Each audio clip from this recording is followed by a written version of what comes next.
Di balik sorotan kamera, tersembunyi cerita kelam tentang masa lalu yang masih menghantui hingga kini. Saat itu, krisis moneter melanda Indonesia seperti badai, meruntuhkan fondasi ekonomi yang telah dibangun bertahun-tahun.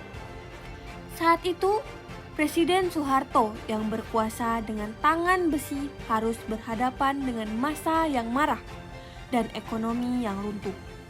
Tetapi di balik layar ada kekuatan yang lebih besar yang memainkan peran. IMF. IMF atau International Monetary Fund dikenal sebagai penyelamat ekonomi dalam masa kritis. Namun, apakah mereka benar-benar membantu atau justru memperburuk situasi? Bagaimana krisis ini mempengaruhi kehidupan sehari-hari rakyat Indonesia? Bagaimana dampaknya terasa hingga hari ini? Mari kita telusuri bersama-sama dalam seri eksklusif kali ini. Krisis Moneter Indonesia 1998. Siap untuk menyelami masa lalu yang kelam dan menemukan pelajaran berharga untuk masa depan. Dengan saya Melisa pada mata kuliah Perdagangan dan Keuangan Internasional.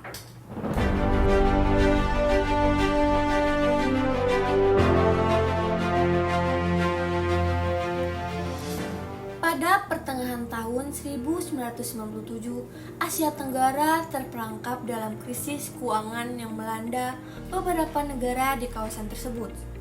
Krisis ini bermula dari kejatuhan nilai tukar mata uang Thailand, yaitu baht. Pada bulan Juli 1997, baht Thailand mengalami evaluasi yang signifikan setelah spekulasi pasar terhadap mata uang tersebut.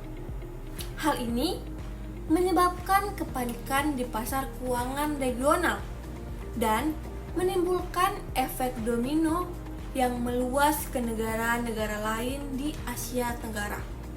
Salah satu negara yang terkena dampak paling parah dari krisis moneter ini adalah Indonesia. Jatuhnya baht Thailand memicu gelombang spekulasi dengan ketidakpastian di pasar keuangan Indonesia. Nilai tukar rupiah mulai terkikis, inflasi meningkat tajam, dan terjadi kebangkrutan massal perusahaan-perusahaan besar. Krisis ini membawa dampak yang meresahkan bagi perekonomian Indonesia, serta kehidupan sehari-hari masyarakat di Indonesia. Krisis moneter yang dimulai dari Thailand cepat menyebar ke negara-negara lain di Asia Tenggara, termasuk Indonesia, Malaysia, Filipina, Korea Selatan. Proses penyebaran krisis ini disebabkan oleh ketergantungan ekonomi yang saling terikat antara negara-negara tersebut dalam hal perdagangan dan investasi.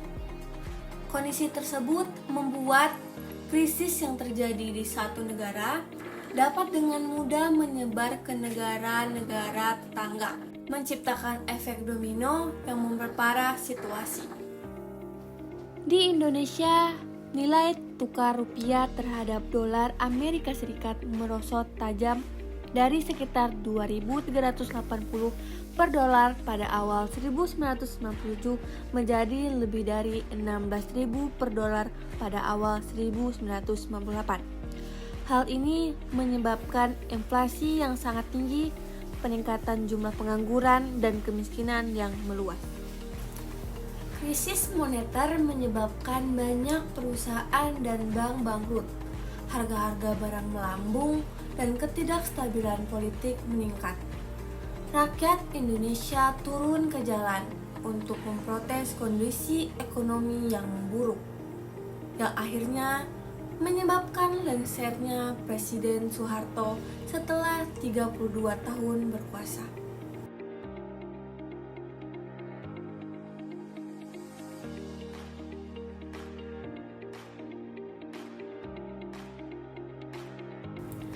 Di tengah krisis ini, pemerintah Indonesia mencari bantuan internasional.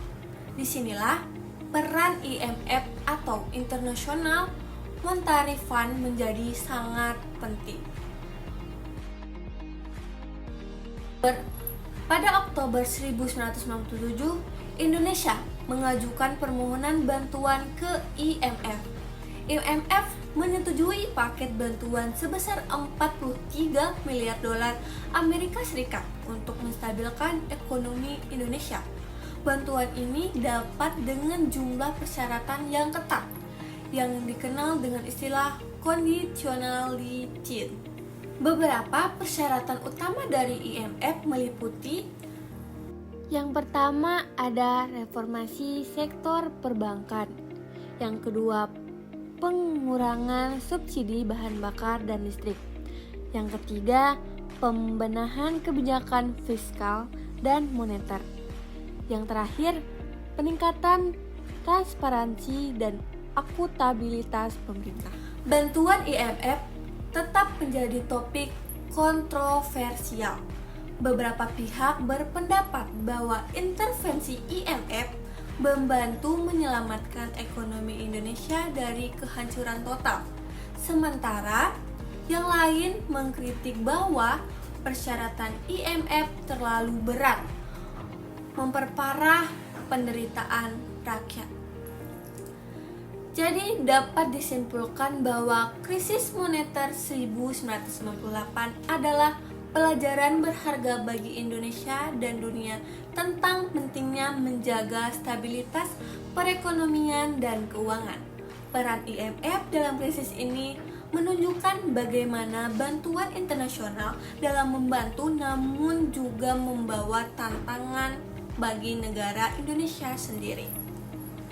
Sampai di sini penjelasan singkat dari saya. Tetap semangat dan jangan lupa belajar dari sejarah untuk masa depan yang lebih baik.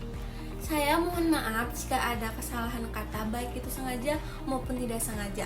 Saya Melisa, saya pamit undur diri. Terima kasih.